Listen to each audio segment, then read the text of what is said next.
हरे ओम नमस्ते रुद्रमन्याव ऊतो त इखवे नमः बाहुभ्यामुते नमः। नमस्कार, प्रणाम और आप तमाम लोगों का भादरा लाइव में स्वागत है। सबसे पहले भादरा लाइव की तरफ से आप सबको गुरु पूर्णिमा की हार्दिक शुभकामनाएं। गुरु का जीवन में क्या महत्व है और एक गुरु हमारे जीवन को किस तरीके से परिवर्तित कर सकता है, इस चीज़ का जीता जागता उदाहरण हम आज आपको दिखाते हैं। आज हम क्षेत्र के हृदय स्थल पर मौजूद श्री वीरवर्ती प्रबल जी महाराज की कुटिया में मौजूद है। कुटिया ये केवल एक छोटा सा नाम आपको लग रहा होगा, किंतु जब यहाँ का परिसर, यहाँ का अनुशासन, यहाँ का संघर्ष और यहाँ का ज्ञान आप देखेंगे तो आप बहुत चक्के रह जाएंगे। आज गुरु पूर्णिमा पर ये विशेष एपिसोड भादरा लाइव ने आपके लिए बनाया है और भादरा लाइव हर बार आपके लिए कुछ नया लेके आया है। आज गुरु पूर्णिमा का पर्व पूरे देश में मनाया जा रहा है। आज आपको अलग अलग समाचार पत्रों के माध्यम से, अलग अलग लोगों के माध्यम से, टीवी चैनलों के माध्यम से गुरु का महत्व बताया जा रहा होगा, किंतु आज हम आपको उदाहरण सहित और एक गुरु का ऐसा उदाहरण जिनके नीचे आज हजारों विद्यार्थी पढ़कर, जिस आश्रम में, जिस गुरुकुल में हजारों विद्यार्थी पढ़कर देश के अलग अलग हिस्सों में हैं, उन जगहों पर उन बच्चों का, उन विद्यार्थियों का नाम अपराध करने वालों में नहीं, इस तरह की इज्जत लूटने वालों में नहीं, इस तरह की इज्जत बचाने वालों में होता है। ऐसे में आज हम आपको दिखाते हैं भादरा में वीरवर्ती प्रबल जी महाराज की कुटिया का शानदार दृश्य। यहाँ के विद्यार्थियों का एक तरीके से ज्ञान, विद्यार्थियों की शिक्षा और गुरु का जीवन में क्या महत्व है वो भी हम आज जानेंगे। आप सब लोग इस वीडियो को शेयर कीजिएगा। गुरु शब्द का भावार्थ है अज्ञानता के अंधकार को दूर करने वाला, अर्थात अज्ञानता से ज्ञान के प्रकाश की ओर ले जाने वाला। गुरु अपने ज्ञान से शिष्य को सही मार्ग पर ले जाते हैं। ऐसे ही गुरु पूर्णिमा उत्सव की महिमा और गुरु पूर्णिमा उत्सव को साक्षात अनुभूत करने के लिए गुरुकुल से बढ़कर के कोई स्थान नहीं हो सकता। ये भादरा का परम सौभाग्य है कि भादरा की पावन धरा पर वीरव्रत प्रबल जी महाराज के द्वारा प्रबल जी महाराज का आश्रम स्थापित है, जहां पर एक अद्भुत अलौकिक वातावरण में गुरुकुल संचालित होता है।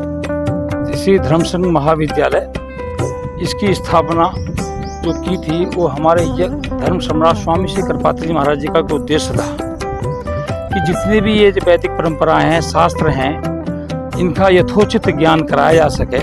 तो इस प्रकार से वो भादरा में उन्होंने अक्टूबर में सन 1979 में एक यज्ञ किया था। उस यज्ञ में ही ये निर्णय कर लिया गया कि भादरा में भी एक धर्मसंघ विद्यालय की स्थापना की जाए। गुरुकुल एक ऐसा आध्यात्मिक चेतना का केंद्र है जहां प्रकृति के सात्विक आंचल में अपने परिवार से दूर गुरु के परिवार का हिस्सा बनकर बालक शिक्षा प्राप्त करता है। ऐसे ही आध्यात्मिक चेतना के केंद्र को गुरुकुल कहा जाता है। धर्म संघ, ये हम कहें तो हम सबका धर्म संघ है। पूज्य महाराज श्री की हम सब पर बड़ी अहेतुकी और अनवरत कृपा है। उन्हीं का सब आशीर्वाद है जो कि आज हम सब इतने उनके लगाए हुए वट वृक्ष को इतना आगे फलित होते हुए देख रहे हैं। आप देख रहे हैं छोटे छोटे से विद्यार्थी जो इतना बड़ा वृक्ष होकर निकलते हैं, और उन्हीं का सोचा हुआ, लिया हुआ एक संकल्प जो आज यहाँ से पूरा हो रहा है। इस समय प्यारे बच्चों, बड़ी समस्या चल रही है। घरों में माताएं कथाओं में सुनने जाती हैं, कथाएं कन्हैया जी ले डोलती हैं, तीर्थों पर जाते हैं। परंपराया देखते हैं घरों में सेवा का अभाव है। यदि उसका पति उसके बच्चे के अलावा यदि कोई और रह रहा है, कोई वृद्ध रह रहा है, ससुर रह रहे हैं, सास रह रहे हैं, उनकी सेवा करने में उनकी रुचि नहीं। ये प्राय सभी में नहीं है, अधिकांश घरों में समस्या आने लगी है। हम उन कथाओं का क्या महत्व जो सुन के आते हैं, हम तीर्थों में जाते हैं, उनका क्या महत्व? कोई महत्व नहीं है। क्योंकि सबसे पहले जो हमारा कर्तव्य है घर में रहने वाले उनका ध्यान रखना। बच्चों को स्कूल भेज देते हैं, उसमें क्या करते हैं, ब्रेड डाल देंगे कि रोटी बनानी ना पड़ेगी। तो ये सब चीज़ों का बड़ा भारी जो है एक समस्या हो रखी है। कथाएं सुने, उनको जीवन में उतारें, तो उन कथाओं का महत्व है। कन्हैया जी को हम लोग ले रोते हैं, बहुत अच्छी बात है, भगवान के प्रति लगता है बहुत आस्था है। यदि कन्हैया जी अगर 2 रोटी खाने लगे ना, तो हो सके कि कन्हैया जी को भी छोड़ देंगे। वो तुम्हारा जो है कुछ खाते नहीं है, वो केवल भोग लगाते हैं। जैसे मधुमक्खी होती है ना, वो किसी पुष्प में से शहद निकाल लेती है। श्री प्रबल जी महाराज आश्रम में लगभग 107 विद्यार्थी गुरु शिष्य परंपरा का साक्षात उदाहरण पेश करते हुए साधना में रत रह करके पवित्र दिनचर्या के माध्यम से ब्रह्मचर्य व्रत का पालन करते हुए धर्म शास्त्र वेद शास्त्र का अध्ययन कर रहे हैं।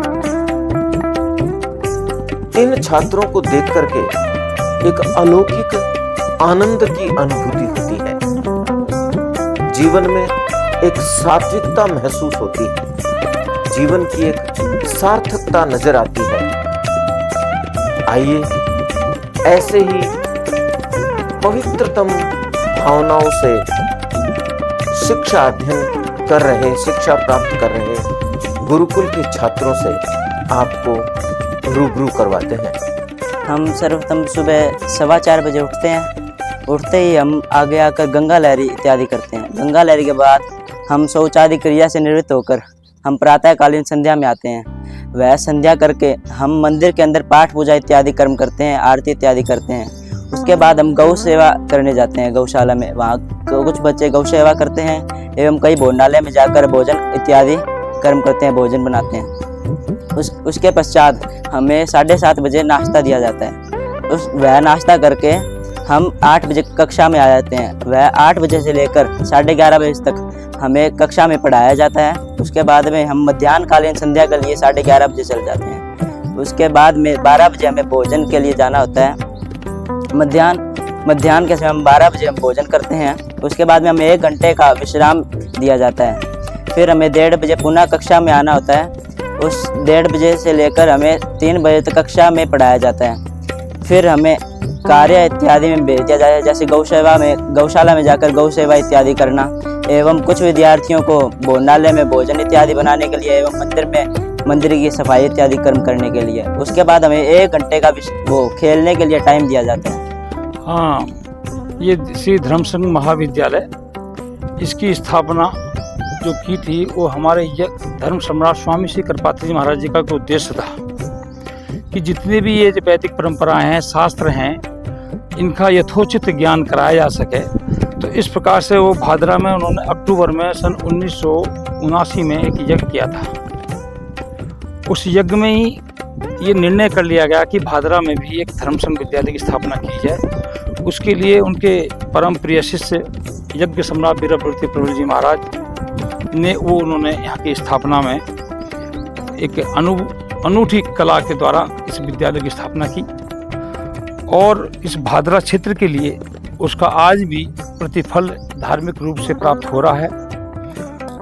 और जो मैं तो बहुत भाग्यशाली समझता हूँ कि जहाँ कृपात्री जी महाराज ने अध्ययन किया, प्रबल जी महाराज ने जहाँ अध्ययन किया, ऐसे नर्मदा विद्यालय से मुझे भी अध्ययन करने का सौभाग्य मिला और उसमें 20 साल से अध्यापन करने का भी सौभाग्य मिला। मैं समझता हूँ कि इस भूमि में, क्योंकि ये तपोनिष्ठ भूमि है, इस भूमि में निष्ठा रखने वाला व्यक्ति, शास्त्रों में निष्ठा रखने वाला व्यक्ति, समाज कल्याण करने की भावना रखने वाला व्यक्ति, उसके जीवन में यदि कोई कंटक आते हैं तो वो निष्कंटक रास्ता प्रशस्त हो जाता है। मैं स्वयं ही इसका अनुभूति कर रहा हूँ, क्योंकि वैसे तो जननी जन्मभूमि से स्वर्गादपि गरीयसी ये कहा गया है, फिर भी मुझे तो जन्मभूमि को भी प्रणाम करता हूँ, उस भूमि को भी साक्षात प्रणाम करता हूँ, क्योंकि इस भूमि ने मुझे वो दिया जिसकी मैं कल्पना नहीं कर सकता। और इसमें दूर दराज से विद्यार्थी आते हैं, उनका भी उद्देश्य यही रहता है कि हम यहाँ पर पढ़कर जाएं। और हर वर्ष लगभग 20 या 22 शास्त्री अंतिम वर्ष करके यहाँ से छात्र जाते हैं। तो मैं भी समझता हूँ कि जहाँ जहाँ वो छात्र जाएंगे इस विद्यालय के, यदि एक गांव को भी व्यक्ति सुधारेगा, धर्मनिष्ठ कल्पना यदि कराएगा उनको, क्योंकि आजकल एक धर्म के रास्ते को छोड़कर एक शॉर्टकट रास्ता निकाल रखा है समाज ने, क्योंकि दशम्याम नाम संस्कार कुर्याते कहा गया है, पर हम लोग जो है शॉर्टकट 5 दिन में कर लेते हैं, ऐसे ही द्वादशी कर्म कर लेते हैं। वो सब कर्म ना करके हम शास्त्र सम्मत काम करें तो हमारे परिवार के लिए, हमारे समाज के लिए एक अलग प्रकार का एक प्रशस्त मार्ग होगा। तो भगवान ने भी किताब क्या है, यो शास्त्र विधि मुत्सर्ज्य वर्तते काम कारता न सिद्धि ममाप्नोति न सुखम न परामति।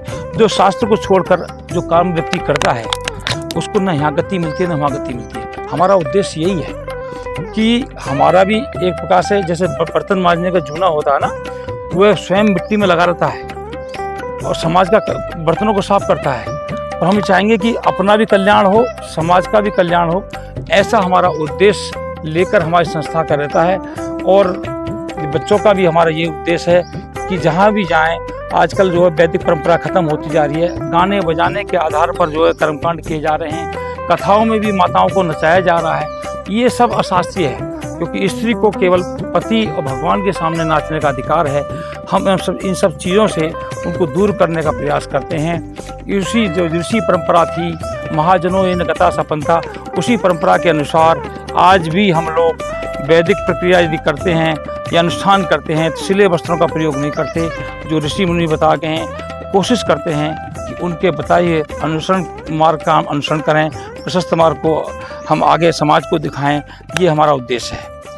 आश्रम में गुरु जी किस तरीके की सुविधाएं हैं, कितने मंदिर है, कैंपस के बारे में बताएं क्या क्या? हाँ, इसमें सबसे पहले तो सन 1998 में सिद्धेश्वर महादेव जो प्रबल जी महाराज की गोदी में स्नान करते हुए नर्मदा जी से प्राप्त हुए थे, उनकी स्थापना की और धीरे धीरे इसका निर्माण होता रहा। 2 वर्ष पूर्व यहाँ श्री गणेश जी, श्री दुर्गा जी और श्री विष्णु भगवान जी और हमारे सूर्य भगवान जी, इनकी भी स्थापना हो गई। इस प्रकार से पंचायत मंदिर हमारा पूरा हो गया। श्री भैरव जी का मंदिर भी है, श्री हनुमान जी का मंदिर भी है, और क्योंकि ये विद्यास्थली है तो इसमें बागदानी माँ भगवती सरस्वती भी होनी चाहिए, उनका भी स्थापना यहाँ हो रखी है। तो इस प्रकार से हमारे यहाँ लगभग सभी मंदिर है हमारे यहाँ हैं। और चलता फिरता देवता गौशाला हमारे यहाँ है। ये धर्म संघ का अंग मुख्य माना जाता है गौशाला, क्योंकि बिना गौ सेवा के भी इन बच्चों में संस्कार का जो अभाव रहता है, तो गौ सेवा करनी भी बहुत अनिवार्य है। हम लोग एडिशन करते हैं तो उनको बताते हैं कि आश्रम एक आश्रम नहीं, आपका अपना घर है। इसको नुकसान जो होता है वो अपना घर का नुकसान माने, इसकी जो सेवा करें आप अपने घर की सेवा माने। इस प्रकार से उनको पहले से ही शर्तों के अनुसार ही हम लोग एडिशन करते हैं। उनके अनुसार ही बच्चे जो है सारा काम अपने आप करते हैं, अपना भोजन बनाते भी हैं, क्योंकि भोजन बनाने की भी विधि होती है। हम जो कहते हैं जैसा खाओगे अन्न वैसा हो जाएगा मन, इसलिए उसमें भी हम ध्यान रखते हैं कि शुद्धता के द्वारा भोजन बनाया जाए और भगवान का भोग लगाने के बाद में ही हम लोग उसको ग्रहण करें। और जैसे हम लोग सुबह से दिनचर्या इनकी शुरू हो जाती है, 4 बजे इनको जगाया जाता है, गंगा जी की स्तुति की जाती है, उसके बाद नित्य नैमित्तिक कर्म करने के बाद 5:20 पर संध्या शुरू करते हैं, 6 बजे के बाद में आरती करते हैं, फिर इनका जो अपना विद्यालय की सेवा है, झाड़ू लगाना इत्यादि ये करते हैं, और फिर अध्ययन 8 बजे शुरू हो जाता है। प्रयास ये रहता है कि अधिकांश जो शास्त्र जो लुप्त होते जा रहे हैं उनमें इनका प्रवेश हो, और उनकी रक्षा संरक्षण करने के लिए जहाँ भी जाएं उसके जो है संस्कृति को निष्ठ बनाते हुए अपने आश्रम की मर्यादा का भी ध्यान रखें। गुरु का महत्व बहुत अच्छा है। गुरु यदि सदगुरु मिल जाए और गुरु के लिए भी छात्र अच्छा मिल जाए तो वो पूरक होता है, अन्यथा तो अधूरा ही रहेगा। क्योंकि गुरु भी यदि सच्चरित्र नहीं है, गुरु भी यदि यथा वाचा तथा जो वाणी है उसके अनुसार नहीं चलता है, उसके अनुसार कर्म नहीं करता है, तो हम चाहते यथा चित्तम तथा वाचो यथा वाचा तथा क्रिया चित्ते वाची क्रियायाम साधुनाम एकरूपता। साधु का मतलब महात्मा नहीं, साधु का मतलब होता है सज्जन पुरुष। कोई व्यक्ति जो चित्त में है, जो मन में है, वही क्रिया होनी चाहिए। हम ये नहीं कि समाज को दिखाने के लिए हम कुछ और कर रहे हैं और अंदर कुछ और कर रहे हैं, तो ही हमारे जो है शिष्य भी उसी परंपरा को अक्षुण्ण रखेंगे। क्योंकि जो गुरु के गुण हैं वो शिष्यों में जरूर आते हैं। तो हम भी ये चाहेंगे कि अच्छे से अच्छे गुण विद्यार्थियों में भरे जाएं और रोज का वो सदुपयोग करें और जो व्यसन हैं उनसे दूर रहें। क्योंकि आज के समय कलयुग में घोर व्यसन होता जा रहा है। हम लोग रसोइयों में भी, घरों में भी अपवित्रता होने लगी। क्योंकि पहले जो विचार करती थी स्त्रियाँ मातृयाँ करती थी, आज रसोई में विचार नहीं करती हैं। जो ऐसे प्रकार का अन्न खाएंगे तो संस्कार नहीं आएंगे। वैसे तो प्रारंभिक शिक्षा जो होती है बच्चे की वो माँ गुरु होती है, उसके बाद की शिक्षा जो होती है वो आश्रम में जाकर होती है। तो हम ये चाहेंगे माताओं की शिक्षा भी, गुरु की शिक्षा भी, दोनों का तालमेल अच्छा रहे और शास्त्र सम्मत यदि काम करेंगे तो उसको यहाँ भी गति मिलेगी, वहाँ भी गति मिलेगी।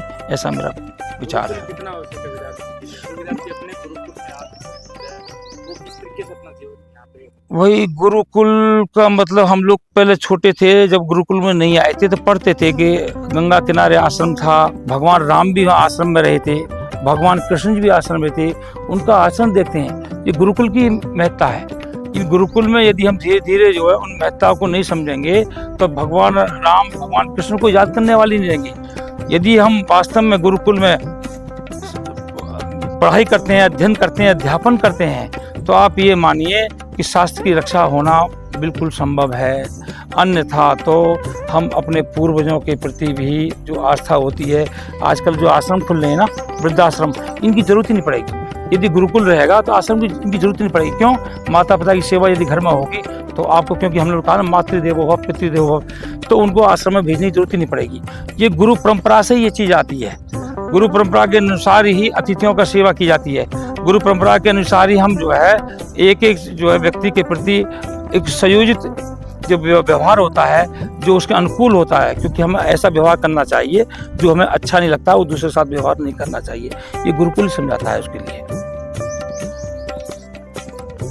अस्माकं विद्यालये एकः गौशाला अस्ति। केचित् छात्राः गौशालायां गच्छन्ति, सेवायां कुर्वन्ति। गौ महत्व। गौ माता में सभी देवी देवताओं का वास होता है। गौ माता एक चलता फिरता मंदिर है। हमें गौ माता की सेवा करनी चाहिए। हम बहुत सौभाग्यशाली हैं जो कि गौ माता की सेवा करते हैं। गौ माता की सेवा करने से बहुत पुण्य फल प्राप्त होता है।